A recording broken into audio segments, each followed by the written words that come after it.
제가 오늘 그 몇 가지 사진을 보여드리려고 그러는데요. 그 어떤 내용들이냐면 우리가 쭉 봤던 것들 정리할게요. 여러분 그 성경을 보시다 보면 도대체 이 지명은 뭐 어디에 있는 건지를 내가 모르겠다. 그래서 중요한 거 10개만 알면 성경에 나오는 대부분의 지역을 파악할 수 있습니다. 그래서 여러분 그 기억나시죠? 이 단이라고 하는 곳이 그 여기에 지금 헬몰산 밑에 요 단이라는 곳이 있죠. 여기 사진을 좀 크게 하고 싶으나 그래서 여러분 기억하시는지 모르겠습니다. 좀 이따 나올 겁니다. 그 아브라함이 롯을 구하기 위해서 추적해서 따라갔던 곳이 어디다? 단까지 갔더라. 소돔과 고모라는 어디더라? 이 사해의 남단에 있는, 지금 어딘지는 정확히 못 찾았지만, 그러니까 여기서부터 여기까지 끝까지 추적해 가는 겁니다. 오늘 창세기 18장 끝부터 갈 텐데.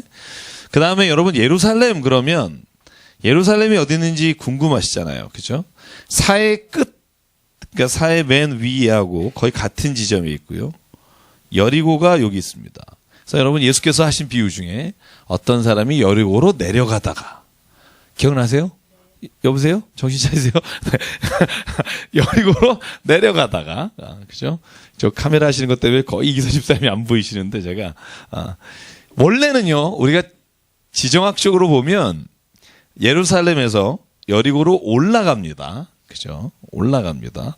그런데 성경을 읽으시면 다 예루살렘에서 가는 곳은 내려가는 거예요. 왜냐하면 예루살렘이 가장 중심이고 예루살렘에 올라오는 것으로 성경은 모든 것을 기록하죠. 그래서 성전으로 올라가자지 성전으로 내려가자라는 표현이 없어요. 성소에는 올라가는 거지 내려가지 않습니다. 그래서 예루살렘에서 여리고로도 내려가는 거고 예루살렘에서 브엘세바로도 내려가는 겁니다.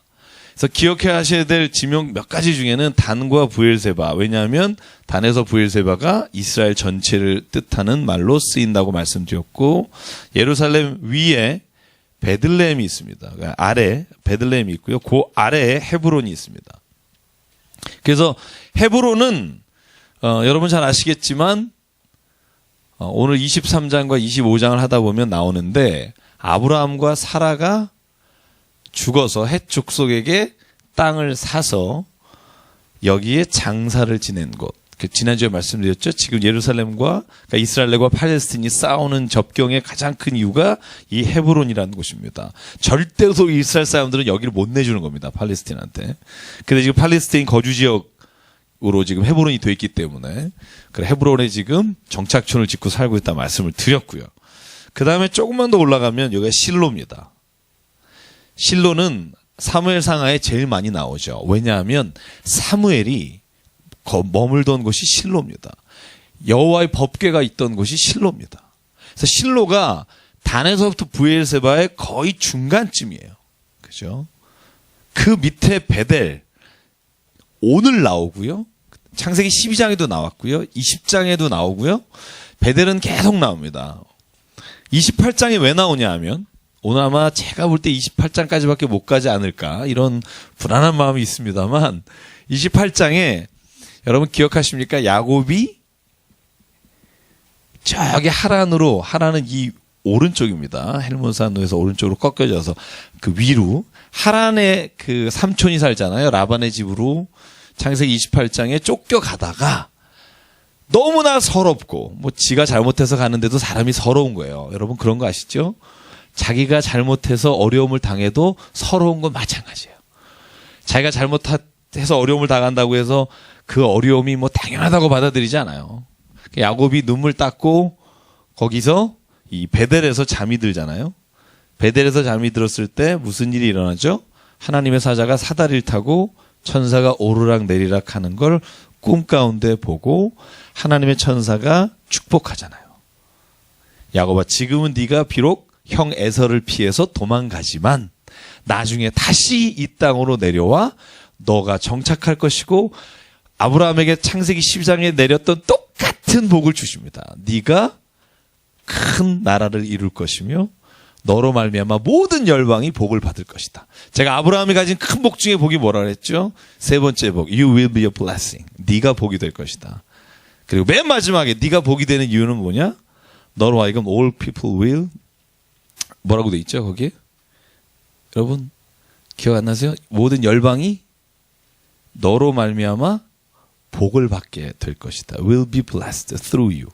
그래서 제가 이 영어는 성경을 영어 성경 못 외우지만 그 네 가지 복은 외웁니다. 아브라함에게 주셨던 네 가지 복만 외웁니다. 왜냐하면 그 bless란 단어가 이렇게 점칭법으로 나오는데 네가 큰 나라를 이루는 복을 받을 것이다. 그리고 네가 복덩이가 될 것이다. 그리고 너로 하여금 열방이 복을 받게 될 것이다. 그 복을 똑같이 오늘 나가면 창세기 28장에 똑같이 야곱도 그 복을 받습니다. 그리고 나서 깨어나서 제가 이따가 하겠지만 이 베델이라는 곳이 왜 베델이 됐는가? 일어나서 하나님 앞에 이렇게 서원합니다. 하나님, 이곳이 하나님의 집입니다. 중요한 고백을 합니다.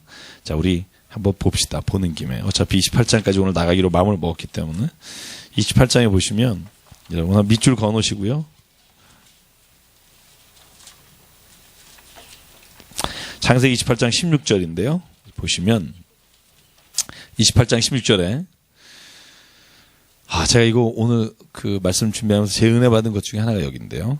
16절, 17절 같이 읽을게요. 시작. 야곱이 잠이 깨어 이르되 여호와께서 과연 여기 계시거늘 내가 알지 못하였도다. 이에 두려워하여 이르되 두렵도다. 이곳이요 이것 다름 아닌 하나님의 집이요 이는 하늘의 문이로다 하고. 자, 그리고는 19절에 보면 베델이라 하였다. 베ഥ엘입니다. 엘은 하나님, 베스가 집이에요. 하나님의 집이다. 그래서 야곱이 이름을 붙였다 되어 있습니다. 베ഥ엘, 하나님의 집. 근데 왜 여기가 제가 굉장히 은혜를 받았느냐? 16절이에요. 하나님이 여기에 계셨는데 내가 몰랐다는 거예요. 여호와께서 과연 여기 계셨는데 내가 몰랐다. 여러분, 이런 고백이 우리에게도 가끔 있을 때가 있지 않습니까? 하나님이 정말 멀리 계시다고 생각하잖아요. 그죠? 어떤 때는 교회를 찾아가야 되고, 어떤 때는 기도원에 가야 되고, 어떤 때는 성지를 가야 되고, 거기에 가면 하나님이 있을 것 같고 막 그런 생각을 하는데, 보십시오. 베델은 아직 한 번도, 물론 아브라함이 지나가는 길에 세겜과 베델에서 제단을 쌓은 적이 있지만, 이곳에 어떤 성소가 있거나 이곳에 어떤 성전이 있던 것도 아니에요. 근데 야곱이 고백하는 거죠. 여기에 하나님이 계셨구나. 여러분, 제가 오늘 드리고 싶은 말씀의 핵심이 중에 하나가 오늘 이겁니다. 여러분이 자고 일어나고 여러분이 식사하시고 여러분이 가족과 싸우시는 그 가정에 하나님이 계시네. 이런 걸 느낄 때가 있으세요? 어쩌면 좋아. 잠깐만. 저 더 아파지는데 뭐. 여러분 그런 생각 안 들어요? 진짜 왜 교회 찾아가려고 하고, 여러분 우리가 새벽 예배 안 하니까 어저께인가부터 우리 어디 딴 교회 권사님이 여기서 새벽 제단을 싸세요. 5시부터 혼자 오셔서 기도하시고 일하러 가시고. 그 권사님 때문에 제가 비밀번호 알려드렸습니다. 여기는 기도 마음대로 하십시오. 그래서 시간이 안 맞아서 여기서 하시고 오늘부터 하시고 가셨다는데, 여기가 카페잖아요. 그죠? 우리가 커피도 마시고 여기서 뭐 얘기도 나누고 하지만, 여기가 어느 날 눈을 떠서 보니까 여기에 하나님이 계셨구나. 내가 진짜 그걸 못 봤구나. 어제 제가 권사님하고 잠깐 얘기하면서 깨달은 게 그거예요. 권사님이 그러더라고요. 여기도 하나님의 기도가 많이 쌓인 것 같다고. 그래서 제가 그랬어요. 기도 엄청 쌓였다고. 2년 반 동안 여기서 새벽 예배 드리고 하나님의 기도가 쌓였다고. 기도가 자기가 잘 될 것 같다고. 여러분의 가정이 그런 대로 발견되기를 원합니다. 그죠? 어제까지는 여길 진짜 어떻게 하면 좋을까, 뭐 우리 가족과 싸우기도 하고 막 그랬던 장소인데, 동일한 장소가 오늘 야곱의 눈에는 보이는 거예요. 내가 왜 여기가 여태껏 여러 번 지나갔는데 하나님이 계시는지 못 봤을까? 오늘 내가 하나님이 여기 계신 걸 알았노라. 그리고는 제단을 쌓습니다. 베ഥ엘, 하나님의 집이다. 여러분, 그게요, 여러분이 집이 될 수도 있고 어떤 곳이 될 수도 있다고 생각합니다. 그곳이 베델입니다. 그래서 여러분, 베델을 이 중간쯤이라고 생각하시고 베델을 기억하시면 좋겠고요. 그래서 요 정도만 아셔도, 그리고 그랄 지역이라 하면 이쪽 지역을 말합니다. 그랄 지역. 그 성경에 이제 창세기에 굉장히 많이 나오는 지역인데 블레셋 지역이 이쪽입니다. 지중해 변을 끼고 있는 지역. 청동기, 철기를 쓴 그 지역이 이 블레셋 지역입니다. 그래서 여러분 그 그랄 왕 아비멜렉이라고 되어 있는데 그랄 왕이 또 블레셋 왕입니다. 동일한 그랄 지역과 블레셋 지역이 겹쳐 있기 때문에 그렇습니다. 자, 우리 아브라함 사진 좀 보여줄래요? 아브라함 사진이 3개인데, 네. 말년 전 거. 이게 이제 제가 지난주에는 그냥 제가 설명만 드렸던 자기의 조카 롯을 구하기 위해서 단까지 갔다가 다시 내려오는 318명의 군사를 데리고 갔던 사진, 그 지역에 대한 설명이고요. 다음 사진 보여줄래요? 네, 말년인데 이제 아브라함이 창세기 25장에 죽게 돼요. 근데 그 전에 했던 일들 쭉 나오는데 오늘 보면 그 하란에서부터 내려와서 헤브론에 정착을 하게 돼요. 이게 거의 그죠? 아까 보셨던 지도의 사이의 중간쯤에 있고요. 그랄 지역으로 가뭄이 들어서 내려갔다가 그리고 다시 부엘세바 최남단에서 이곳에서 이삭의 결혼을 위해서 하란으로 종을 보내죠. 기억하시죠? 성경 읽으신 분 오늘. 그래서 종에게 말하죠. 여기에 이방 족속과 결혼하지 말고 나의 형제가 있는 곳에서 네가 내 아들 이삭의 아내 될 만한 여자를 데려와라. 그래서 만난 게 누구죠? 리브가. 그죠? 리브가. 그래서 저희 형님의 바이블 네임이 이삭입니다. 이삭. 그리고 저는 요셉입니다. 그리고 저희 아버님은 아브라함이었습니다. 전혀 그렇게 살고 있진 못합니다. 근데 어쨌든 바이블 네임이 그런데 이 이삭이 부인이 누구예요? 이름이? 리브가죠. 그죠? 그런데 저희 그 형님의 아내 되는 분의 그 바이블 네임이 가브리엘이에요. 가브리엘. 천사 가브리엘. 그죠? 좋은 건 다 붙였어요. 천사 가브리엘인데 형님을 한번 만났어요. 제가 유학을 마치고 형네 집에 들렸다 이렇게 한국에 들어올 때 형네 집에 갔더니 이걸 자랑하는 거예요. 너 이삭의 부인이 뭔 줄 아니? 리브가다. 근데 나 이삭이잖아. 우리 부인이 가브리엘이다. 가브리엘 거꾸로 하면 뭔 줄 아니? 그런 거에서 가브리엘을 거꾸로 하면 엘리브가예요. 엘리브가. 자, 이게 2단으로 빠질 확률이 커요. 이런 사람들이 2단 하려고. 네, 그러니까 엘이란 뜻이 뭐라 그랬죠? 하나님이란 뜻이라 그랬죠. 그래서 엘리브가, 하나님의 리브가 자기에게 보내주신 별 얘기를 다 하고 있던데 여러분 기억하시라고요. 그래서 이삭을 리브가와 결혼시키려고 종을 보냈다가 거기서 낙타 10마리를 가지고 가서 리브가를 얻게 되죠. 그래서 아브라함은 어떻게 보면 그 이삭을 얻을 때까지 나이 100세부터 그 다음에 죽는 날이 175세인데 어떻게 보면 100세 이후의 인생에 있어서는 참 자녀로 인해서 기쁨을 얻고 자녀로 인해서 행복했던 시간을 보낸 게 이 아브라함입니다. 왜 그런가 봤더니 자식이 하나였어요. 물론 이스마엘도 있고 또 다른 첩에게도 자식을 얻게 되지만 이 이삭이 정말 그 하나님 앞에서 한 번도 큰 죄를 범한 게 없습니다. 성경에 나오는 많은 사람들이 실수를 하는 경우가 있는데 이삭이 딱 한 번 있다면 창세기 26장에 아비멜렉이 가서 자기 누이라고 얘기했는데 그건 또 거짓말이 아니에요. 그죠? 진짜 누이예요. 왜냐하면 자기 엄마, 그죠? 자기 엄마의 사라잖아요. 그 어머니의 그러니까 자기 아버지의 사촌이죠. 아버지의 남동생의 손자니까, 그죠? 리브가가 손녀니까. 잘 들으세요. 헷갈리실 텐데. 쓰지 않고요. 그냥 말로 할게요. 아브라함이 형제가 어떻게 되죠? 한번 복습해 볼게요. 하란하고 나홀입니다. 그죠? 하란은 일찍 죽었습니다. 그래서 조카 롯을 데리고 아브라함이 같이 이 가나안 땅에 오죠. 나홀이라고 하는 사람이 3명의 형제 중에 하나인데 나홀이 낳은 아들의 이름이 부두엘입니다. 부두엘. 그죠? 이 부두엘이 낳은 아들이 누구냐면 라반과 사라예요. 아니, 사라가 아니라 리브가예요. 리브가. 그죠? 그러니까 어떤 몇 촌이죠? 이렇게 아버지 때 내려가서 이렇게 되니까 그죠? 근데 그 영어적 표현에 보면 이 누이나 동생이라는 표현이 그런 방대한 그냥 친척 관계를 쓸 때 쓰는 표현으로 쓰입니다, 보통. 네, 뭐 cousin 이런 말보다 그냥 사촌 지역 간에는 누이다, 이는 내 누이입니다, 이런 표현들 씁니다. 사라도 마찬가지고. 그래서 성경에 보면 창세기 26장에 진짜 그 여자 내 누이입니다, 이렇게 얘기하는 장면이 있고요. 그래서 하여간 여러분이 보시면 알 것 같고요. 자, 오늘부터 이제 들어갑니다. 이제 복습은 마치겠고 19장부터 가겠습니다. 19장은 이제 이거 올려주셔도 될 것 같아요. 제가 판사할 수 있게. 스크린도 올려주시고요. 소돔과 고모라가 멸망당하는 장면입니다. 여러분, 오늘 장면을 보시면, 회개하게 됩니다.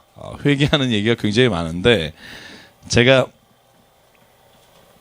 쭉, 여러분 성경 읽으셨다고 생각하고 스토리텔링을 하겠습니다. 쭉 이야기를 들으신다고 생각하시고, 여러분 노트 가져오신 분은 필요한 것만 적으시고요. 그냥 시선을 여기다 두시는 게 좋을 것 같아요. 성경을 지금 제가 같이 읽자는 것만 읽으시고. 자, 18장에 보면 아브라함이 두 천사를 어디로 떠나보내죠? 소돔과 고모라로 떠나보내고 아브라함에게는 한 명의 천사가 남는데 그 사람이 하나님으로 바뀌고요. 그죠? 하나님과 대화하면서 소돔과 고모라를 멸망하지 마시라고 부탁하죠. 그러면서 제가 여러 번 말씀드렸죠. 50명에서 45명, 40명, 30명, 20명, 10명. 6번 하나님과 딜을 했다. 그래서 제가 여러분에게 뭐라 그랬죠? 하나님과 딜을 해도 됩니까? 안 합니까? 질문하지 말고 딜이라도 하십시오. 하나님한테 기도라도 하십시오. 그죠? 그래서 하나님께서 10명만 있으면 구원하시겠다고 했는데 천사 2명이 19장에 보면 소돔과 고모라에 들어가요. 그 땅에. 왜 들어갔냐 하면 소돔과 고모라가 죄악이 관영해서 소돔과 고모라를 멸망시킬지 아닐지를 결정은 하셨으나 아브라함의 요청을 들으시고 19장에 소돔과 고모라에 들어가니까 그 성문 앞에 계단에 롯이 앉아있다가 두 천사를 맞이합니다. 그리고는 우리 집에 들어가길 원합니다. 그래서 무교병을 준비해서 먹이는데 두 천사가 소돔과 고모라에 들어갈 때 잘 보시면 사람들이 이 두 천사를 관계를 맺으려고, 여러분 남자입니다. 성경에 남자로 돼 있고 남자들이 남자를 관계를 맺으려고 롯의 집에 들어가는 두 천사를 끄집어내라고 합니다. 성경 같이 볼게요. 19장 4절 5절입니다. 자, 그들이 눕기 전이 천사들이 눕기 전인데 4절 5절부터 같이 읽을게요. 시작.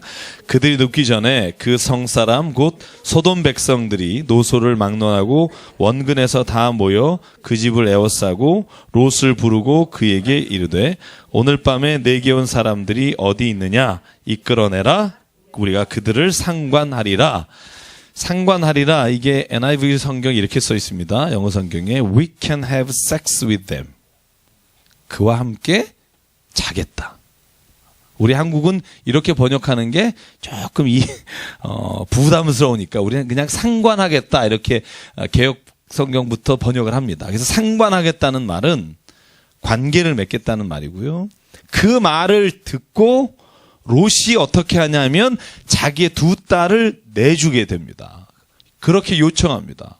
그러니까 내게는 아직 남자를 모르는 딸 둘이 있는데 그 딸을 내가 내줄 테니 이 두 사람을 제발 상관하지 마십시오.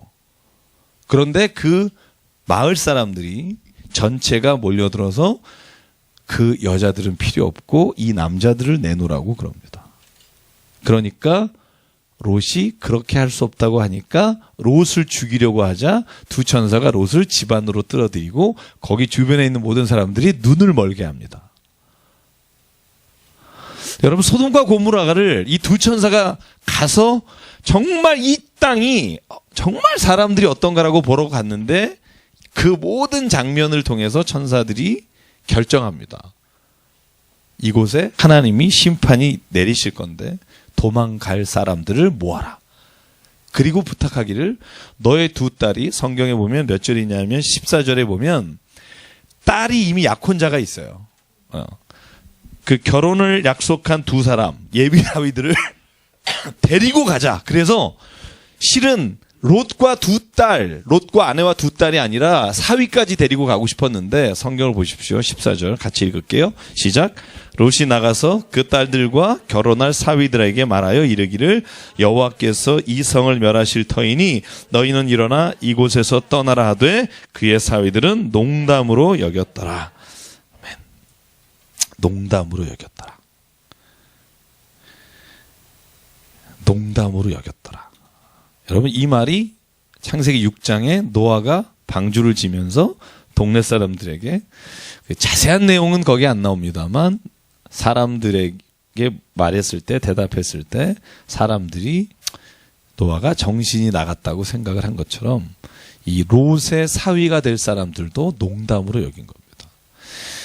사실 여러분, 오늘 성경을 읽다 보면 깨닫는 게 있는데 그게 뭐냐면 하나님의 말씀이 정말 그럴 것이다라고 믿음을 가지고 사는 사람과 그럴까라는 사람과 안 그럴 거야 하는 사람으로 분류할 수 있는데요. 창세기 3장에 기억하시죠? 하나님께서 아담과 하와에게 말하기를 너희가 이 선악을 알게 하는 과실을 따먹으면 정령 죽으리라. 죽을 것이다. 반드시 죽을 거다. You must have to 이런 단어를 쓰는데 뱀이 물어볼 때 여인이 이걸 약간 바꾼다 그랬죠. 기억하십니까? 뭐라고 바꾸죠? 하나님께서 죽을까 하노라 라고 말씀하셨다. 그러니까 뱀이 또 바꾸죠. 걱정하지 마라. 넌 절대 안 죽는다. 그러니까 딱 먹게 되는 겁니다. 그래서 제가 죄를 범하는 과정, 야고보서에 욕심이 잉태하여 죄를 낳고 죄가 장성한 즉 사망을 낳는지라, 이 말에 저는 굉장히 동의하는 사람입니다. 욕심이 잉태한 즉 죄를 낳는다.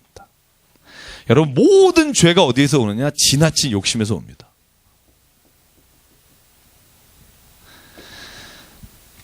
저는 그래서 부탁드립니다. 정말 엄청나게 부자가 돼서 하나님의 일을 기가 막히게 하시려고 너무 그러지 마십시오. 욕심이 있습니다. 차라리 너무 기가 막히게 버지 마시고 하나님의 뜻 안에서 정직하게 버시면, 그게 아무리 작은 액수라도 하나님은 세상에 어떤 사람이, 어떤 부유한 사람이 낸 것보다 크게 보시는 이상한 하나님이십니다. 예수께서 과부가 드린 랩돈, 우리나라 지금의 돈으로 1,400원을 보시고 예수가 하신 말, 이 여인이 여기 있는 모든 사람들의 헌금보다 가장 크게 내셨도다. 그게 이상한 하나님. 그렇다고 또 헌금 많이 하시려고 하다가 마음 바꾸지 마십시오. 농담입니다. 욕심이 잉태한 즉 죄를 낳고. 어떤 분 그래요? 나는 진짜 잘못한 게 하나도 없는데 왜 내가 이런 어려움을 당하는지 모르겠습니다. 그러면 저는 꼭 말씀드려요. 혹시 내가 욕심을 부린 게 있는지를 기억하십시오. 그리고 있다면 돌아서십시오. 왜 그게 중요하냐면 실제로 이 욕심을 버리지 못하는 것 때문에 성경에 너무나 많은 사람들이 어려움과 고난을 당합니다. 근데 교회가 이 욕심을 최대한 갖도록 격려하는 곳이 되면 안 된다는 겁니다. 꿈을 꾸십시오. 하나님 안에서. 근데 실제로 그게 하나님 안에서 꿈을 꾸려는 게 아니라 교회에 도움이 되기 위해서 꿈을 자꾸 욕심으로 몰고 가는 경우가 있어요. 여러분, 하나님의 위대한 꿈을 꾸십시오. 그런데 그 위대한 꿈이 내 욕심으로 말미암아 아주 하찮은 꿈이 되지 않도록 우리가 주의해야 한다는 겁니다. 그런 이야기가 얼마나 많이 나오느냐? 성경에 전부 다 그런 얘기예요. 읽으시면 알 겁니다. 오늘 제가 본문에 19장 1절에 재밌는 단어 하나 있어요. 저녁 때. 여러분, 이 저녁 때 재밌습니다. 20장 21장에 쭉 22장 보면 아브라함이 무슨 결단을 하는 건 아침이에요. 제가 창세기 1장 하면서 말씀드렸죠. 태초에 하나님이 천지를 창조하실 때 제일 먼저 하신 게 뭐죠?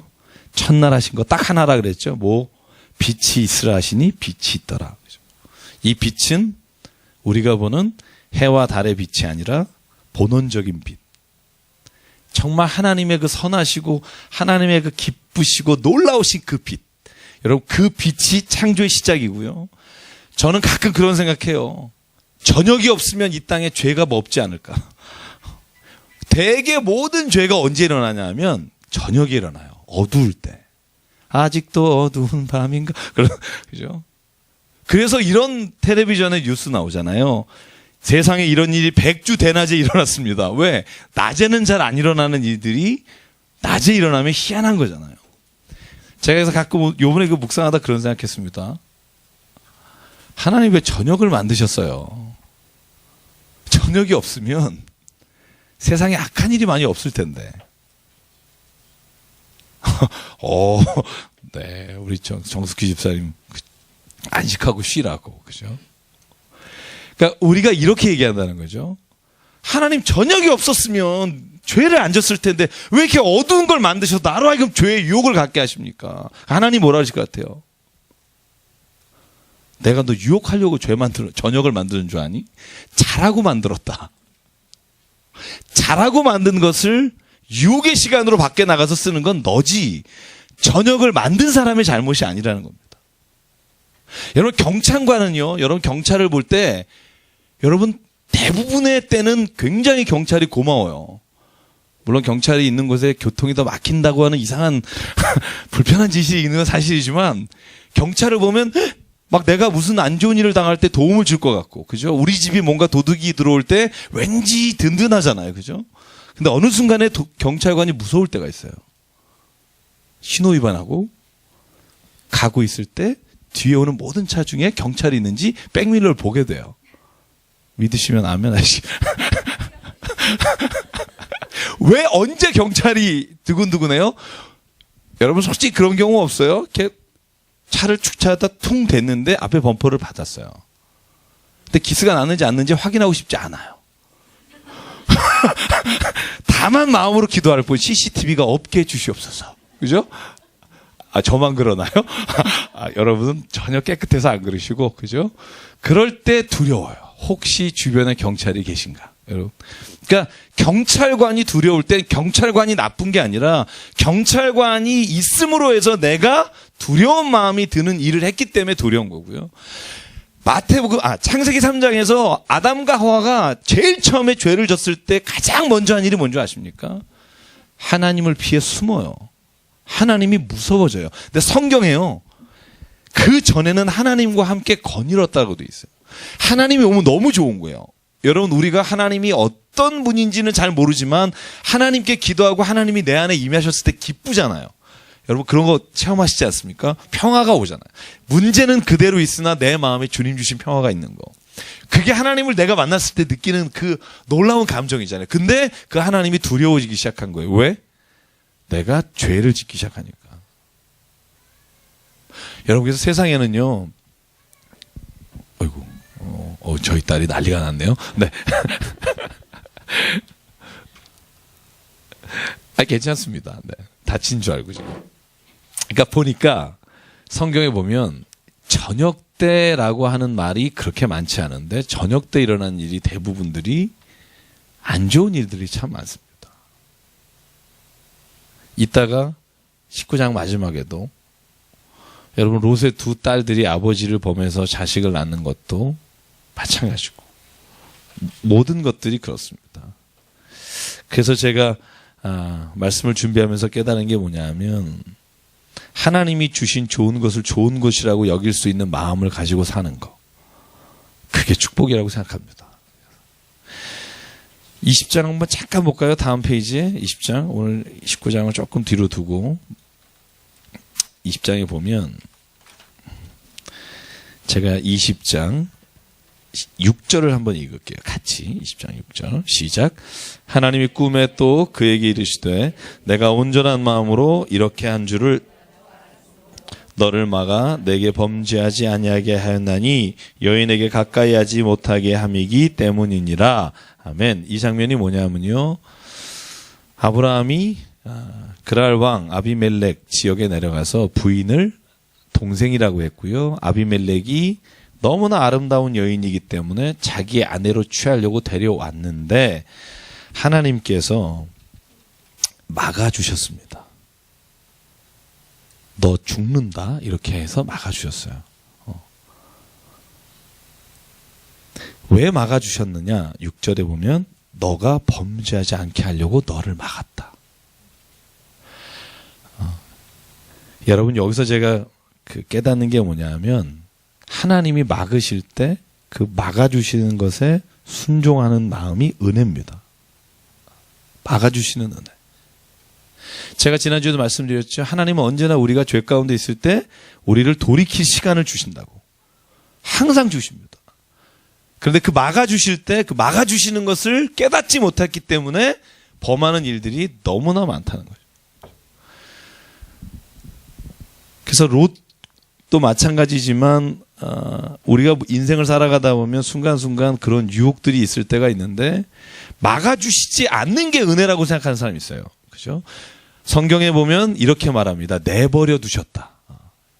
막아주셨다의 반대는 내버려 두셨다예요. 로마서 1장 28절 너희를 욕정 가운데 내버려 두사. 여러분 내버려 두시는 것은 하나님이 사랑해서가 아니라 이제 더 이상 내가 너를 막아주지 않으시겠다는 겁니다. 못하게 하시는 게 은혜입니다. 하나님이 못 본 채 하시는 게 은혜가 아닙니다. 우리가 이걸 기억하면 우리 인생에서 많은 실수와 후회할 만한 일들을 줄여갈 수 있습니다. 막아주시는 은혜에 감격하고 무릎을 꿇고 그 하나님 앞에 기도하는 사람. 그 사람은 오늘 아비멜렉처럼 하나님이 나를 막아주셨다고 고백할 수 있다는 겁니다. 여러분 그게 얼마나 큰 은혜인지 해보신 분은 압니다. 그죠? 저녁에 뭘 해보신 분은 아시고요. 제가 이야기를 좀 빨리 나갈게요. 근데 롯이 도망갑니다. 산으로 피해 가는데 그의 아내가 자기가 두고 온 것들을 잊지 못해서 돌아섰다가 소금 기둥이 되었더라. 여러분 이거 저한테 뭐 진짜 소금 기둥이 됐습니까? 묻지 마십시오. 성경에 있으니까 저는 그냥 믿습니다. 그죠? 하나님이 소금 기둥이 되게 할 수도 있고 돌 기둥이 되게 할 수도 있고 그냥 살려줄 수도 있고 성경에 나와 있는 기록은 우리로 하여금 그 말씀을 통해 지금 나의 삶을 깨닫게 하기 위해 주신 거라고 믿는다면 우리가 욕심으로 내 과거를 뒤돌아 봤을 때 우리는 소금 기둥과 같은 존재가 된다는 겁니다. 그런데 롯도 마찬가지예요. 성경에 보면 16절에 보면 롯도 지체합니다. 왜? 과거에 둔 게 너무 좋으니까. 여러분 이 땅을 선택할 때 여러분 기억하세요? 아브라함이 올라가서 롯과 함께 말하죠. 롯아 네가 먼저 선택해라. 그러니까 요단강 동편이 너무 좋으니까 동편을 선택했잖아요. 그죠? 그러니까 롯이 쉽게 못 떠나는 겁니다. 그 땅이 어떤 땅인데 뒤돌아보고 지체하는데 뒤돌아보지는 못했는데 아내는 뒤돌아본 겁니다. 그죠? 그래서 소금 기둥이 되고 원래는 맞은편 땅으로 도망가려고 했는데 롯이 또 하나님께 요청합니다. 하나님 멀리까지 가는 사이에 우리가 죽을 수도 있습니다. 우리가 요 옆에 있는 조그만 성에 가기를 원합니다. 소알이라는 곳에 가게 해주십시오. 소알의 원래 원어의 뜻이 뭐냐면 작다는 뜻이에요. 아주 작은 그 성으로 가게 해주시고 거기에서 피하게 하시니까 오늘 성경에 보면 24절입니다. 24절, 25절, 26절 같이 읽을게요. 시작. 여호와께서 하늘 곧 여호와께로부터 유황과 불을 소돔과 고모라에 비같이 내리사 그 성들과 온 들과 성에 거주하는 모든 백성과 땅에 난 것을 다 엎어 멸하셨더라. 롯의 아내는 뒤를 뒤돌아보았으므로 소금 기둥이 되었더라. 그죠? 여러분 여기에서 나오는 유황과 불, 그죠? 유황과 불. 이 유황과 불이라는 게 자연재해로 말하면 어떤 현상 때 일어나는 일인 줄 아십니까? 화산폭발 때 일어나는 일입니다. 그래서 이 소돔과 고모라 이곳의 멸망을 화산폭발로 그냥 추측만 하고 있었는데요. 일단 고고학적으로 굉장히 많은 팀들이 거기를 탐사했는데 1924년에 미국 탐사팀이 고고학 연구를 하러 그것에 갔다가 7,000년 된 그래서 아주 도시가 세워진 게 4,000년 정도 그리고 3,700년 BC죠. 가장 흥황했던 도시를 발견했습니다. 그 도시를 발견했는데 희한한 일이 뭐냐면 BC 2200년 이후에 그 도시에 대한 흔적이 없습니다. 그래서 1950년에 3년 동안 탐사를 한 결과 이 지역은 2200년 이후에는 그 도시가 도시로서의 기능을 못하는 것으로, 그 시점이 언제냐면 소돔과 고모라가 멸망한 시점과 거의 일치합니다. 그래서 많은 신학자들은 이 소돔과 고모라의 멸망을 화산에 의한 멸망으로 추정합니다. 이거 100% 확신은 아닙니다. 추정합니다. 그리고 화산 재해 때 가장 많이 나오는 유황이 이 땅에 가장 굉장히 높은 수치로 묻혀 있고요. 그래서 이 땅의 하나님이 내리신 화산에 의한 멸망이 아니었을까라고 생각합니다. 근데 제가 늘 말씀드리죠. 이런 자연재해 혹은 우리가 일상생활에서 보는 일들로 인해 하나님께서 멸망하시거나 심판하는 경우가 있습니다.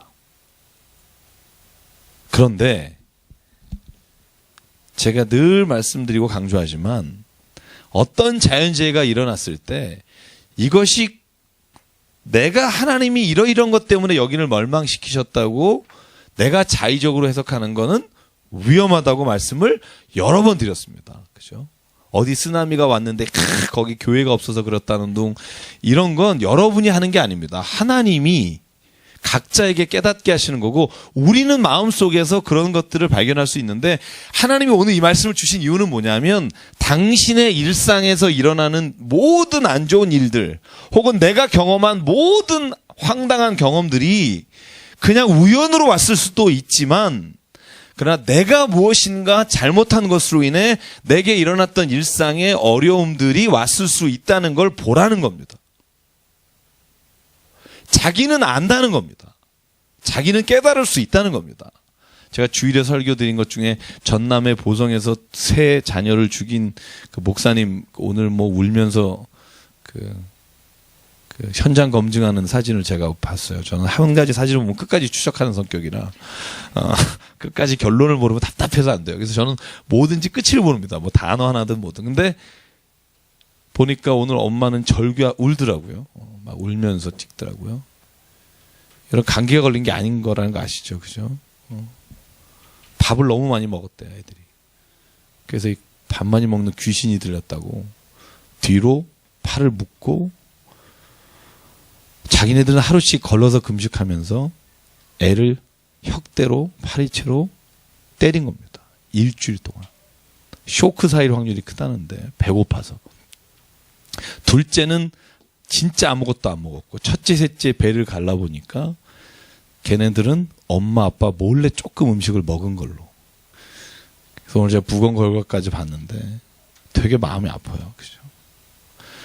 여러분, 애가 밥 많이 먹는 게 귀신 걸려서 아닙니다. 그죠? 이게 정말 무식한 하나님을 만드는 이 무식한 교회들이 있다는 거죠. 너무 안타깝죠. 한 생명이 천하보다 귀하다 그래. 저는 걔네들 생각하면 정말 마음이 아파요. 10살, 8살. 제 딸하고 같은 10살. 그죠? 근데 하나님의 이름을 가지고 정말 그런 몰상식한 생활을 하는 사람들, 여러분, 그건 하나님도 아니고 아무것도 아닙니다. 그건 그냥 자기가 미신을 믿는 거예요. 성경에 말하는 하나님은 그런 하나님이 아닙니다. 여러분, 요한복음 9장하고 요한복음 5장을 읽으세요. 지금은 아니고요. 읽어보면 이런 내용이 나와요. 재밌습니다. 요한복음 5장이 뭐냐면 베데스다 연못가에 38년 된 병자를 고치신 이야기예요. 근데 38년 된 병자의 병명이 안 나와요. 38년 됐어요. 병명이 안 나와요. 예수께서 거기서 지나다가 물어봐요. 네가 낫고자 하느냐? 낫고 싶습니다. 그러니까 예수께서 말합니다. 야, 임마, 일어나. 뭐 물러갈지도 이것도 아니에요. 야, 들고 일어나. 그러니까 들고 일어나요. 가요. 사람들 물어봐요. 야, 너를 일어나게 한 사람이 누구냐? 38년 돼. 모르겠는데. 이름을 안 물어봤는데. 그죠? 5장 재밌습니다. 나중에 30절 이하에 가면 성전에서 예수님이 그 사람을 찾아가서 또 만나요. 야, 너 내 이름 모르니? 나 예수다. 가르쳐 주세요. 그리고 나서 예수님이 말합니다. 너 더 이상 나가서 죄 짓지 마라.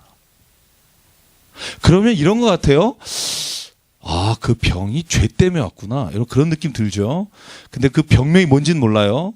아마 병이 아니었을 수도 있어요. 그죠? 너무 어려움을 당해서 그냥 주저앉아서 안 일어났을 수도 있다는 거죠. 근데 요한복음 9장에 보면 여러분 소경이 나와요. 태어날 때부터 소경. 그때 제자들이 물어봐요. 그리고 모든 사람이 주변에서 물어봐요. 왜? 5장을 봤거든. 예수님 따라다니면서. 죄 짓지 마라. 죄 때문에. 그러니까 유대인들이 대부분의 생각은 뭐냐면 병은 죄에서 온다. 그리고 아버지 죄든 얘 죄든 조상의 죄든 죄 때문에 병이 온다. 그래서 문둥병 같은 경우에는 따로 격리시키잖아요. 그죠? 그래서 묻습니다. 예수님께. 예수님, 이 사람이 눈 멀게 된 게 아버지 죄입니까? 얘 죄입니까? 근데 예수님 뭐라 그래요? 누구의 죄도 아니다. 재밌습니다. 누구의 죄도 아니다. 다만 이 사람을 통해 하나님의 일을 이루시기 위함이다. 그럼 뭘 알 수 있어요? 그때 달라요. 잘 하셔야 돼요. 제가 이 말을 왜 드리냐면 죄 때문에 모든 사람이 아픈 거 아니고요. 그 다음에 또 하나님의 영광을 위해서 내가 또 그렇다고 자기적으로 해석하지 마시고요. 성경 안에는 모든 일들이 다 달라요. 뭐마다 상황마다. 그러면 뭘 깨달을 수 있어요? 내가 하나 아는 거 가지고 다른 사람에게 정죄하지 말라. 그리고 내게 일어난 일들을 다 이거 귀신이 걸렸구나 이러지 말라. 다만 내가 하나님 앞에 깨어서 말씀 가운데 있으면 하나님이 들려주신다. 얘야 뭐에서 돌아서라. 얘야 네 마음에 무엇이 지금 너를 죽게 만들고 있다. 제발 거기서 네가 다시 하나님을 만나기를 원한다. 자기가 만나기 위해서 하나님 안에서 깨달음이 있어야 하는 겁니다. 남을 정죄하기 위해서 한 가지 그 얄팍한 지식 가지고 성경 한 구절 외우는 거 가지고 제발 다 써먹지 마시라는 거. 그래서 창세기부터 요한계시록까지 힘들더라도 저와 같이 읽어 가시라는 거예요. 저도 여러 번 읽어도 못 본 게 있고요.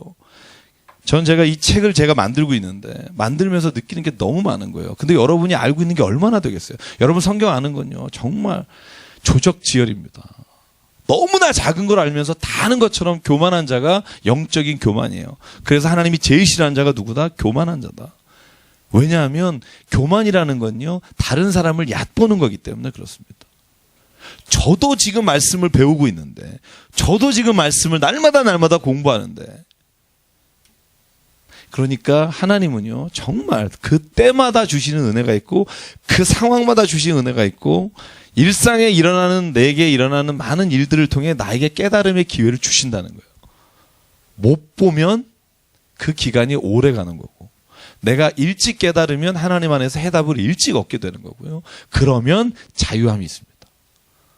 저는 하나님을 믿고 하나님 안에서 믿음으로 살아갈 때 주시는 놀라운 은혜, 자유함입니다. 이 자유함은 세상이 줄 수 없고요. 이 자유는 아무리 힘들고 불행한 거 아니면 내가 지금 닥칠 일이 너무나 엄청나게 힘든 일이 있을지라도 하나님은 그 안에서도 자유함을 주시고 믿는 자에게는 반드시 그 헤쳐나갈 길을 열어주십니다. 저는 그걸 믿습니다. 우리 교회도 그렇잖아요. 그죠? 시작할 때는 너무나 적은 사람이고 지금도 우리는 여러분 아시겠지만 여러분 다 보셨잖아요. 그죠? 우리 공동의회 할 때 우리 은행 잔고가 없습니다. 우리 교회는 은행 잔고가 없습니다. 매달 다 씁니다. 얼마나 좋으신 하나님이에요. 그죠? 불우이들도 없거나 선교를 하거나 다 씁니다. 뭘 믿기 때문에 다음 달에 하나님이 채우실 줄 믿습니다. 남겨놓고 그것으로 교회가 이것이 우리의 마치 교회가 잘하고 있는 것처럼 생각하는 것보다 하나님의 인도하심을 기대하면서 그냥 하나님이 주시는 대로 사는 거. 저는 그게 믿음이라고 생각해요. 교회는 적어도 그래야 되지 않을까. 우리를 위해 쌓아놓지 않고 우리가 선한 일을 위해 쓰면 하나님은 그 선한 일이 필요하시면 채우시고 우리가 죄로 인해 멈추게 되면 하나님이 안 주실 것이고 안 주셨다고 떼쓸 필요 없고 왜? 하나님이 그 일을 이루시라고 믿으면 주십니다. 여기 운영위원들 계시잖아요. 당회원들. 여러분 한 번도 하나님이 안 채우신 적 있으세요? 솔직히 말해보세요. 안 채우신 적 있으세요? 없죠? 단 한 번도 없습니다. 정말 다음 달에 그 돈이 안 되는데 하고 고민하고 기도했는데 아직까지 한 번도 안 채우신 적이 없고요. 마지막 라스트 미닛에 하나님이 꼭 채우셨고요. 그러니까 여러분 재밌습니다. 신앙은 여러분 그런 맛이 있는 것 같아요. 너무 위기인가요? 너무 아슬아슬하게 신앙생활 하나? 그죠? 조금 모아놓고 그래야 되는데, 그죠? 근데 저는 목회 그렇게 하고 싶습니다. 이렇게 막, 그죠? 교회가 막 엄청나게 커지는 것보다 모인 사람이 하나님 안에서 진짜 기쁘고 행복하고 하나님의 뜻을 이루며 사는 거, 그죠? 그래서 오늘 보십시오.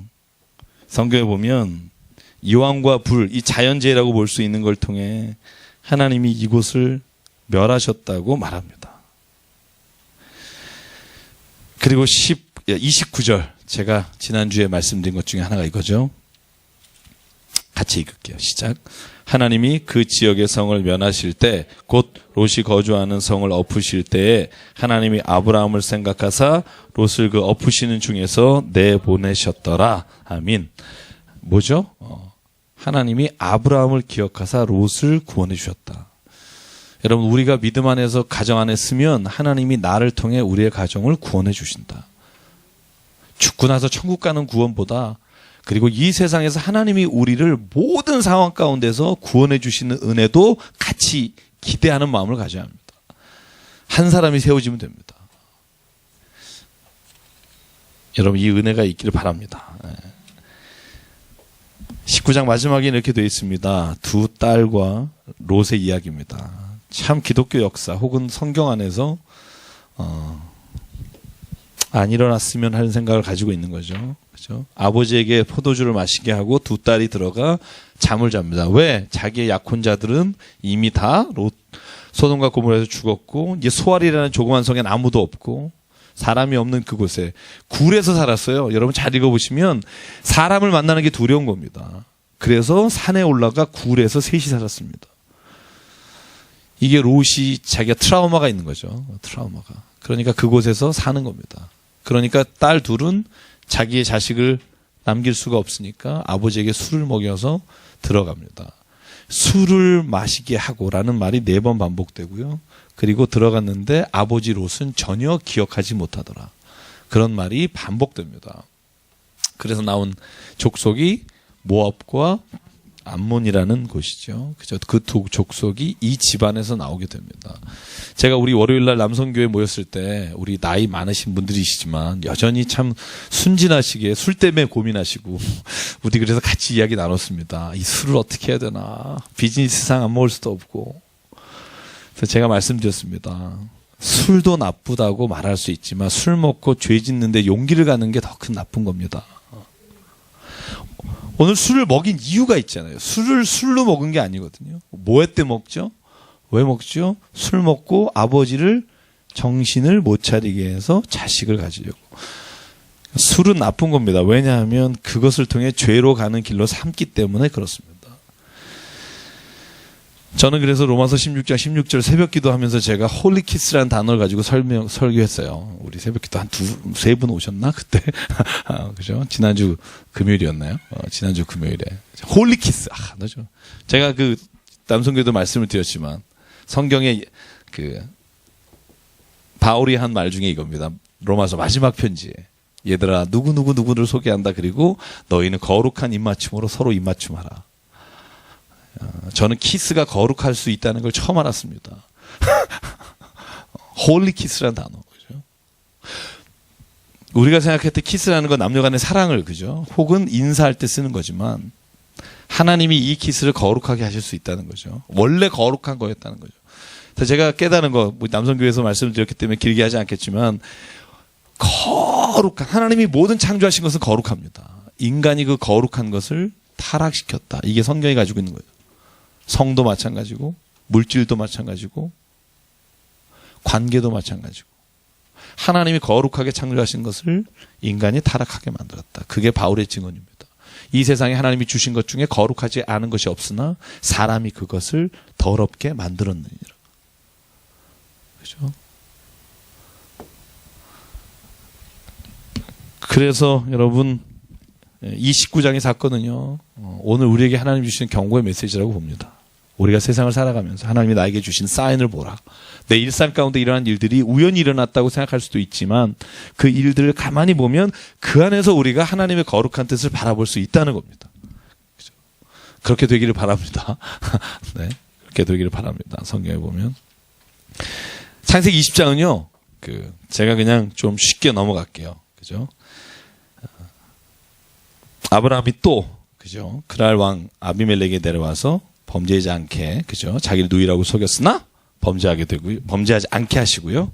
그리고 나서 창세기 20장 16절에 보면 거기에서 하나님이 아브라함에게 부를 갖게 하십니다. 그리고 다시 가나안 땅으로 돌아오게 하십니다. 17절에 아브라함은요, 이 모든 일이 일어났을 때 하나님께 기도합니다. 그랬더니 어떤 일이 일어나느냐? 하나님이 아비멜렉과 그의 아내와 여종에게 치료해 주셔서 출산하게 하셨다. 여러분, 이 말이 뭘까요? 저는 이 말을 보면 죄가 떠난 곳엔 치유가 일어난다는 겁니다. 저는 그걸 믿습니다. 여러분. 죄가 떠난 곳에는요, 마음의 치유도 일어나고 관계의 치유도 일어나고, 죄가 떠난 곳은 하나님의 치유가 일어납니다. 오늘 아브라함이 그 모든 잘못된 것들을 자기가 인정하고 아비멜렉에게 죄를 고하고 하나님 앞에 기도할 때 하나님이 막으셨던 태문을 열어주시고 치유하시는 사건이 일어납니다. 죄는 고백되고 회개하고 돌아서면 하나님 치유해 주십니다. 걱정하지 마십시오. 그게 하나님이 오늘 주시는 말씀입니다.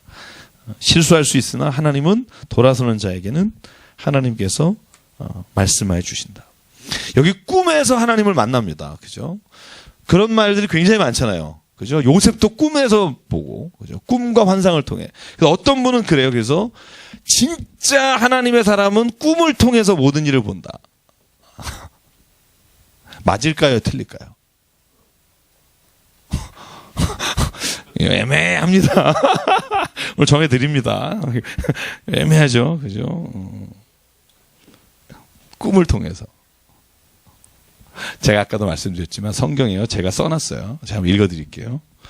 하나님은 밤에도 나타나시고 낮에도 나타나시고 꿈속에도 나타나시고 사람을 통해서도 말하시고 심지어 짐승을 통해서도, 당나귀를 통해서도 말씀하셨고 날씨와 자연상을 통해서도 말씀하셨고 아니면 엄청난 기적을 통해서도 보여주셨고 기도하실 때 응답하셨고 행동할 때 하나님께서 응답하셨고 믿음으로 할 때 인도하셨고 일상의 일에 최선을 다할 때 나타나셨고, 정답은 당신의 삶의 모든 자리에서 하나님은 나타나실 수 있습니다. 왜 우리가 꿈만 또 막 계속 또 꿈에서 보게 달라 그러느냐? 특이하거든. 있어 보이거든요. 그죠? 있어 보이거든. 그러니까 여러분, 신앙에 있어서도요, 자꾸 있어 보이려고 하는 유혹을 이기시길 바랍니다. 그죠? 뭐, 꿈 가운데, 보고, 어제 꿈을 꿨는데 누가 나왔는데, 김집사 조심해. 여러분, 그분이 조심하셔야 됩니다. 왜냐하면, 진짜 하나님은요, 모든 상황 가운데 모든 걸 통해서 말씀하실 수 있는 분이에요. 오죽하면 예수님이 그런 말해요. 예수님의 말씀입니다. 제 말은 잘 안 믿으시니까. 니들이 안 하면 하나님은 돌들을 통해서 말하게 하실 거다. 예수님이 그렇게까지 말하는 이유가 뭐예요? 네가 말하는 방식이나 네가 생각하는 게 아니라 하나님은 하나님이 하실 수 있다. 뭐든지. 그런데 너에게는 그것이 필요하기 때문에 그것을 주신 것이고 너에게 그것이 필요하기 때문에 말씀하신 것이다. 여러분, 제가 오늘 아브라함의 나는 누이입니다. 이 여자가 내 누이입니다. 거짓말 아니잖아요. 그죠? 창세기 26장도 마찬가지고. 근데 제가 여기다 그런 말 써봤어요. 이걸 거짓말이라고 할 수도 없고, 그죠? 참말이라고 말하기도 조금 애매하고, 왜냐하면 막 죽을 뻔했으니까 바로왕하고 아비멜렉이 애매합니다. 그래서 오늘 정해드립니다. 거짓말이 뭘까? 제가 한번 써봤습니다. 상대방이 오해할 것을 알고서도 의도적으로 숨기는 것은 거짓말이 아닐까? 그죠? 누이지만 이 남자 눈빛이 내 아내를 보는 게 아주 흐리무리게 하다 그러면 이 여자 내 부인이기도 합니다라고 얘기해야 되는 거죠. 그죠? 상대방이 오해해서 죄질 기회를 있는 걸 알면서도 내가 숨기는 것과 내가 나타내지 않는 건 스스로에게 양심이 화를 맞게 하는 거라는 거죠. 거기까지만 얘기하고 여러분이 알아서 하시라는 거죠. 그죠? 자, 창세기 21장 갈게요. 21장. 21장은요, 여러분, 아들 이삭을 낳는 장면입니다. 그죠? 그런데, 제가 오늘 여기서 좀 재밌는 얘기를 하려고 그래요. 재밌다는 표현보다는 참, 인생이라는 거. 여러분 셀라비라는 노래 알죠? 셀라비. 그런 게 인생이다. 그죠?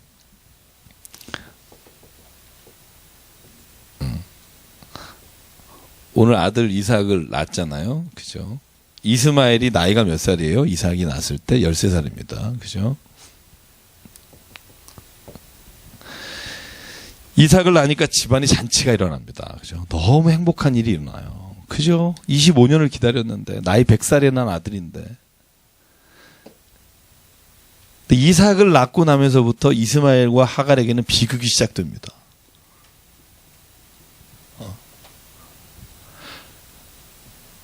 우리가 인생을요, 하나님 나에게 복 주시고 나를 인도하시고 막 이렇게 우리가 기도하지만 하나님 우리에게 또 한 가지를 보게 하시기 원한다고 저는 생각해요. 크게 넓게 보라는 겁니다. 넓게. 우리가 너무 좋은 일이 있어요. 행복하죠. 그죠? 그런데 반드시 그 주변에 혹은 그와 가까운 일에 누군가가 굉장히 힘들어할 수 있다는 거예요. 그걸 볼 수 있는 사람이 예수께서 말씀하신, 하나님께서 말씀하신 마음에 긍휼이 있는 사람입니다. 긍휼함이란 내가 뭐 가난하고 불쌍한 사람을 막 도와주는 이런 마음도 있지만, 긍휼한 마음이란 내게 일어난 좋은 일이 일어날 때 내가 너무 좋지만 그러나 한쪽에는 누군가가 눈물을 흘리고 아파하고 뼈를 삭히는 사람이 있다는 걸 보게 하는 게 긍휼입니다. 하나님은 우리에게 긍휼한 마음이 있기를 원하시고요. 긍휼함을 따라 살기를 원하시는데, 이스마엘이 이삭으로 말미암아 집에서 쫓겨납니다. 그리고 바란 광야로 내배침을 당할 때 성경에 뭐라고 나와요? 빵과 물 한 주머니만 가지고 가요. 그러니까 성경에 진짜 이렇게 나와 있습니다. 하갈이 아들 이스마엘이 죽어가는 것을 차마 눈으로 직접 볼 수 없어 화를 쏠 만한 거리에 아들을 두고 그 거리를 100m 정도라고 말합니다. 그 거리를 물러나와 하나님 앞에 이렇게 말합니다. 하나님, 우리를 좀 도와주십시오. 성경에 뭐라고 되어 있습니까? 17절입니다. 같이 읽을게요. 17 시작. 하나님이 그 어린아이의 소리를 들으셨으므로 하나님의 사자가 하늘에서부터 하갈을 불러 이르시되, 하갈아 무슨 일이냐, 두려워하지 말라. 소리를 들으셨으니 일어나 아이를 일으켜 내 손으로 붙들라. 그가 큰 민족을 이루게 하리라. 한 절 더요. 하나님이 하갈의 눈을 밝히셨으므로 샘물을 보고 가서 가죽 부대의 문을 채우다가 그 아이에게 마시게 하였더라. 아멘. 하나님은요, 하나님이 선택한 이삭만이 아니라 하나님이 선택한 이삭으로 인해서 집에서 쫓겨난 이스마엘의 눈물과 울음을 들으셨고, 이스마엘도 큰 민족을 이루게 하셨습니다. 그래서 이스마엘을 성경에 보면 그의 후손의 이름 족보까지도 쭉 나옵니다. 창세기 25장에 보면 아브라함이 죽었을 때 재밌는 말이 나옵니다. 여러분 아마 읽지 못하셨을 거라고 생각하는데, 눈은 있으나 보지 못하죠. 이렇게 되어 있습니다. 아브라함을 장사할 때 그 아들 이삭과 이스마엘이 함께 장사를 치릅니다. 175세면은요, 지금부터 60년 뒤에요. 그죠? 근데 그때 이스마엘이 아버지 돌아가신 데 와서 같이 장사를 치른 장면이 있더라고요. 저도 요번에 성경 읽을 때 처음으로 이렇게 깊게 본 본문이 그 본문이었어요. 아, 이스마엘도 같이 장사하는 데 있었다는 거예요. 그죠? 우리는 생각하죠. 이삭만 하나님이 사랑하시고 인도하시고, 하나님은요, 한량 없으신 은혜로 모든 민족의 하나님이 되시고 이스마엘도 돌보신다고 약속하십니다. 오늘 본문에요, 제가 시간상 안 했지만 창세기 21장 1절부터 시작되는 반복되는 말이 뭐냐면, 하나님이 말씀하신 대로 사라에게 아들을 낳게 하셨고, 하나님이 말씀하신 대로 사라에게 행하셨으므로 하나님이 말씀하신 때가 바로 그때 일어나느니라. 이 계속 반복되는 말이 뭐냐면, 하나님이 말씀하신 대로. 근데 영어 성경에나 원어에는요, 이 두 가지가 단어가 달라요. 우리는 세 가지 단어가 똑같지만 하나는 God said고 하나는 God promised him이에요. 약속하신 대로. 그러니까 하나님은 말씀하신 게 곧 뭐다? 약속이시다. 그러니까 하나님은요, 말씀하셨다 그러면 약속하셨다는 거예요. 이게 성경에서는 동일한 단어입니다. 말씀하신 대로 이루셨어요. 그렇죠? 근데 마찬가지로 오늘 이스마엘에게도 말씀하셨고 약속하셨기 때문에 그렇게 이루신다는 거예요. 이 두 민족이 싸웁니다. 근데 우리는 이 편을 들죠. 왜냐하면 왠지 이쪽이 우리 편 같잖아요. 그죠? 믿음의 자손의 족보니까. 그런 마음이 맞다고는 생각하는데, 그러나 다른 건 다 멸하시고 여기만 살리신 거 아니라는 거죠. 제가 늘 말하지만 이스라엘이 잘못했을 때 하나님이 2000년 동안 나라가 없는 민족으로 유린하게 하시고 디아스포라 되게 하셨고, 하나님은 이스라엘을 벌하실 때 다른 민족을 사용하셨고, 그러니까 하나님은 악인과 선인에게 비를 골고루 내리시고 오늘도 모든 사람에게 하나님이 은혜의 빛을 내리신다. 제가 설교한 거 기억하십니까? 하나님은 모든 사람을 부르셨으나 응답한 자만이 하나님의 부르심을 은혜로 받는다. 그러나 하나님은 모든 자를 오늘도 부르시고 계시다. 그게 성경 안에서 말하는 저는 하나님의 진리라고 생각하고요. 오늘 21장에 보면 그래서 하나님은 이스마엘에게도 축복하십니다. 그래서 바란 광야에서 이스마엘이 그 민족을 이루고요. 자, 우리 여러분 좀 피곤하시죠? 어깨를 좀 펴시고요. 날씨가 더워지니까 힘드네요. 그죠? 오늘 28장까지 못 나가겠네. 그죠? 사람 불러야겠네. 빨리 하는 사람으로. 그죠? 이거 참. 제가 오늘 38장까지 다 나눠드렸어요. 창세기 1장부터 12장부터 38장. 제가 한 장마다 6줄로 요약했어요. 10줄 내지는. 그러니까 여러분이 읽으시면 한눈으로 읽으실 수 있기 때문에 여러분이 도움이 되시리라 생각하고요. 그래서 21장 하반절은요, 그냥 아브라함이 아비멜렉과, 자료가 없으세요? 뒤에 있을 텐데. 네. 아비멜렉과 계약을 맺고요. 우물을 파는 이야기가 나오고요. 그래서 부엘세바는 아까 여러분 보셨죠? 부엘세바란 땅 맨 아래. 부엘세바의 뜻이 뭐냐면, 세바라는 뜻이요, 일곱이란 뜻하고 맹세란 뜻이 있어요. 그리고 부엘은 뭐죠? 우물이란 뜻입니다. 그래서 부엘세바는 일곱의 우물 혹은 맹세의 우물이라고 돼 있는데, 이 부엘세바라는 지역이요, 재밌어요. 우물을 계속 파는데, 이 땅에 우물을 팠다가 아비멜렉이 지금 너희가 장성하게 됐으니까 좀 물러나 달라. 그래서 아브라함이 물러났어요. 근데 아들 때 다시 다툼이 나서, 그죠? 그 땅에서부터 우물을 파는 이야기가 나오는데, 보실래요? 26장 보실래요? 왔다 갔다 하면서 일단 가는 길을 가보죠. 네. 26장 1절에 보면 1절, 2절 같이 읽을게요. 시작. 아브라함 때에 척 흉년이 들었더니 그 땅에 또 흉년이 들매 이삭이 그랄로 가서 블레셋 왕 아비멜렉에게 이르렀더니 여호와께서 이삭에게 나타나 이르시되 애굽으로 내려가지 말고 내가 내게 지시한 땅에 거주하라. 그러면서 간 곳이 아비멜렉이 있는 곳인데요.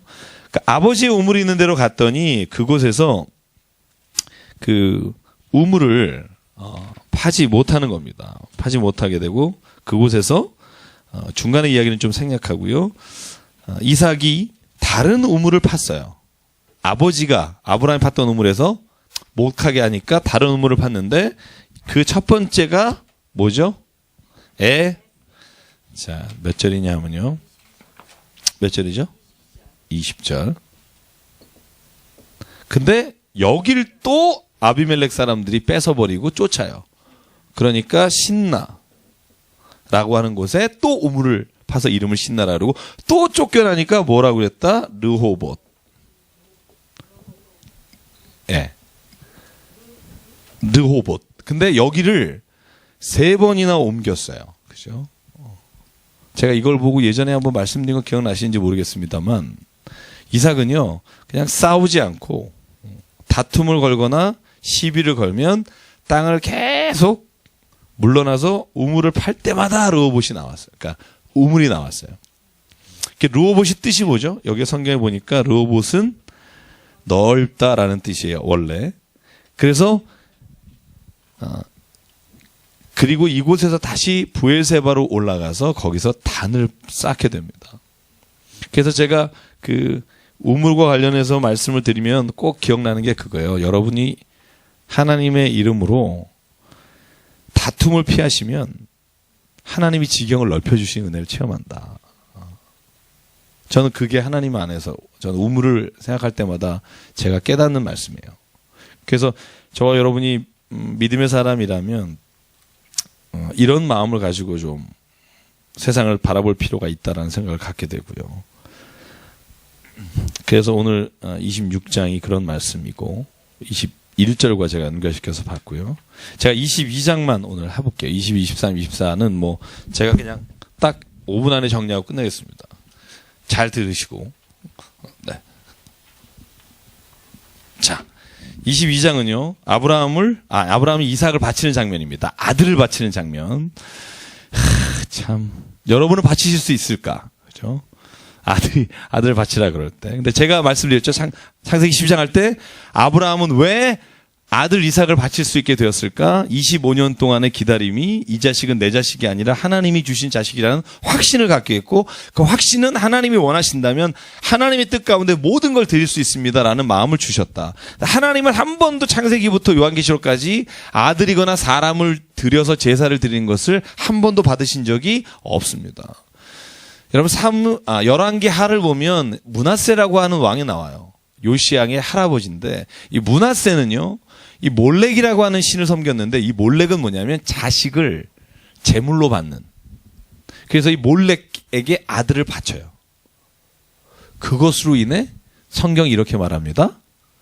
이스라엘이 망하게 되는 거예요. 멸망하게 됐더라. 그러니까 하나님은 한 번도, 그러니까 여러분 자식을 막 이렇게 제물로 바친다. 성경에 이렇게 바치는 믿음이 필요하다 그랬다. 여러분 그런 말은 절대로 아니다.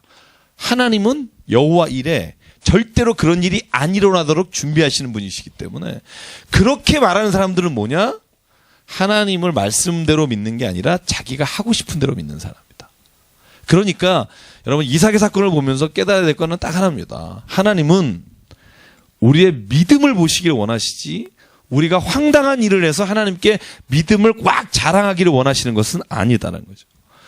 믿음을 자랑하는 거하고 믿음을 하나님께 보여드리는 거하고는 다릅니다. 뭐가 다를까? 믿음을 자랑하는 사람이 있어요. 그죠? 나는 이 정도 했다? 그러면, 굉장한 일을 하셨네요. 저도 실은요, 3년 전에요. 이러면서 이제 믿음 경연대회 하시는 분 있어요. 저도 실은 3년 전에요. 어디서 뭐 했고요. 그럼, 참 대단하시네요. 저희 아들은요, 뭐 이러면서 이제 쭉 이런 믿음 경연대회 하시는 분 있어요. 근데 믿음으로 신앙 간증하는 거는 서로에게 신앙의 굉장한 격려가 됩니다. 근데 믿음으로 자랑하는 건 상대방으로 하여금 시험 들게 합니다. 이 두 개를 어떻게 판단할까? 어떻게 판단할 수 있을 것 같아요? 질문입니다. 여러분 날 보지 마십시오. 무섭습니다. 어떻게 판단할 수 있을까? 여러분 생각하기에 뭐가 다를까? 믿음에 자랑하는 것과 믿음으로 내가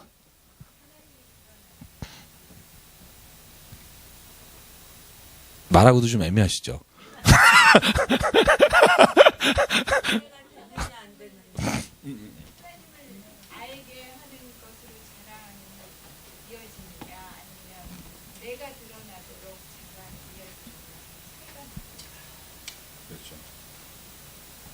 하는 사람이 알겠죠.